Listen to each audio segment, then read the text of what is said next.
Bismillahirrahmanirrahim. Assalamu alaikum, my dear student.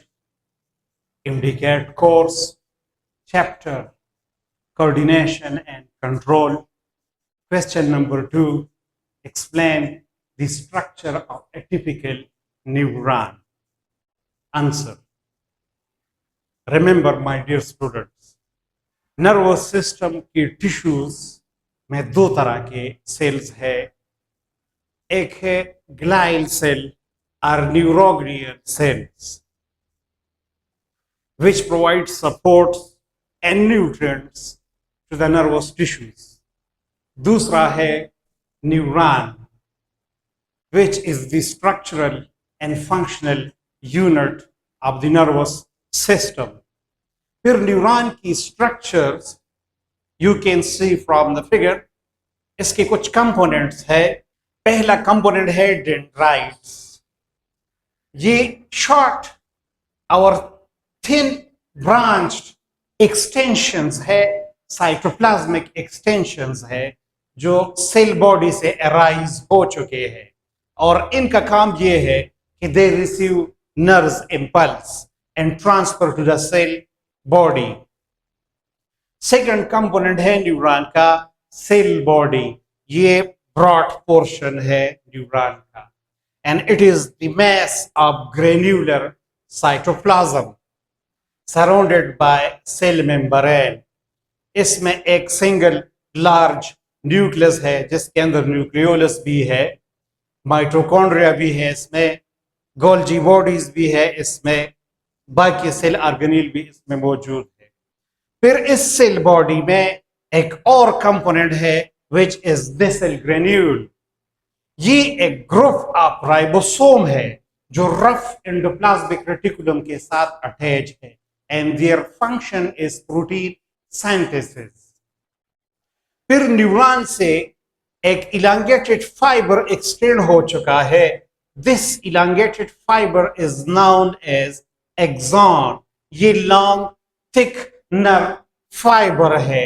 ये branch भी हो सकता है जिस तरह एसोसिएटेड न्यूरॉन में इनसे ब्रांच निकला है और ये अनब्रांच भी होते हैं. फिर इसी एक्सॉन फाइबर में अगर आप देख ले तो इसमें श्वान सेल्स है. Schwann cells, these are neuroglial cells जिन्होंने एक्सॉन फाइबर को रैप किया है और ये पेरिफेरल नर्वस सिस्टम की न्यूरॉन्स में मौजूद होते हैं. फिर इन श्वान सेल्स के इर्द गिर्द फैट्स की लेयर्स मौजूद हैं. These fatty layers are known as myelin sheath. ये इंसुलेटर के तौर पर काम करते हैं और जिन न्यूरॉन में ये मौजूद हो दे आर माइलिनेटेड न्यूरॉन और जिन न्यूरॉन में मौजूद ना हो वो नॉन माइलिनेटेड न्यूरॉन होते हैं. माइलिनेटेड न्यूरॉन में नर्व इंपल्स की स्पीड तेज होती है as compared to non-myelinated neuron. फिर जो non-myelinated portion है between the two Schwann cells that is known as node of Ranvier. फिर axon fiber के ends, these are axon terminal. ये वो पॉइंट है जिसकी वजह से ये न्यूरॉन दूसरे सेल या दूसरे न्यूरॉन के साथ कनेक्टेड होते हैं. फिर न्यूरॉन की टाइप्स है and the basis of functions. पहला टाइप है सेंसरी न्यूरॉन्स जो रिसेप्टर से स्टिमुलाई को लेके जाते हैं सेंट्रल नर्वस सिस्टम में. दूसरा है मोटर न्यूरॉन. ये वो न्यूरॉन है जो सेंट्रल नर्वस सिस्टम से रिस्पॉन्स लेके आते हैं इफेक्टर्स में.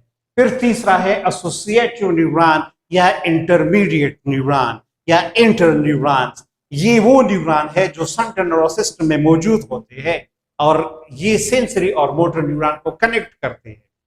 फिर न्यूरॉन की टाइप्स है on the basis of structure. First है यूनिपोलर न्यूरॉन. ये वो न्यूरॉन है जिसमें सेल बॉडी से सिर्फ एक फाइबर एक्सटेंड हो चुका है. These are unipolar neuron. दूसरा है बाइपोलर न्यूरॉन. ये वो न्यूरॉन है जिसमें सेल बॉडी से दो फाइबर्स एक्सान फाइबर एक्सटेंड हो चुके हैं। फिर है मल्टीपोलर न्यूरॉन। ये वो न्यूरॉन है जिसमें सेल बॉडी से बहुत ज्यादा फाइबर एराइज हो चुके हैं। ये जो मैंने टिपिकल स्ट्रक्चर बनाया है, दिस इज मल्टीपोलर न्यूरॉन, क्योंकि इसकी सेल बॉडी से बहुत ज्यादा फाइबर निकले हैं in the form of dendrites and in the form of axon fibres. I hope you have better understand.